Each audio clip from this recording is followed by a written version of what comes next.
هتشوفوا تقولوا جبل عادي، لكن الحقيقه والغريب اني رايحه ازور قريه اتبنت جوه الجبل. الوصول للقريه ما كانش سهل بس كمان مش صعب، يعني انا مثلا نزلت وطلعت سلالم حوالي 400 متر وما كانش عندي اي مانع اعمل اكتر من كده، كل ده في سبيل اني افهم بس الناس اللي كانت عايشه هنا حياتهم كانت عامله ازاي.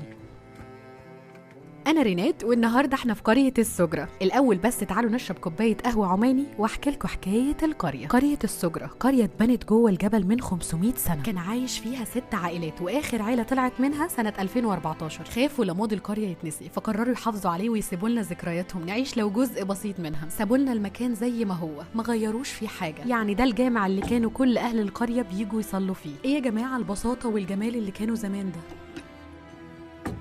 وتخيلوا معايا كده، دي غرفة من غرف العائلات اللي كانت ساكنة هنا، ودلوقتي تقدروا انتوا كمان تحجزوا الغرفة دي وتعيشوا التجربة. مش عايزة اقول لكم الفيو عامل ازاي من الشباك.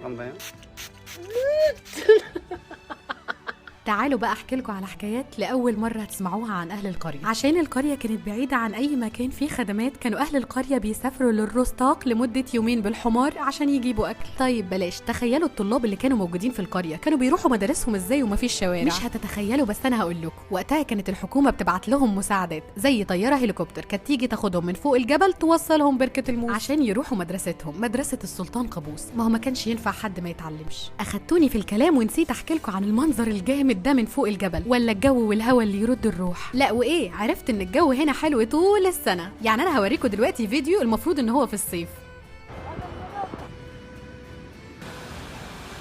ايوه زي ما شفتوا كده بالظبط، ده كان الصيف. قالوا لي في الشتاء بس بيكون بارد. بقول لكم ايه، دي واحده من احلى التجارب اللي عشتها في عمري. انا محظوظه ان جيت المكان ده وشفته زي ما هو، ومبسوطه لاهل القريه ان وصل عدد الزوار ل 4816 ده لسنه 22 ولسه كمان وكمان.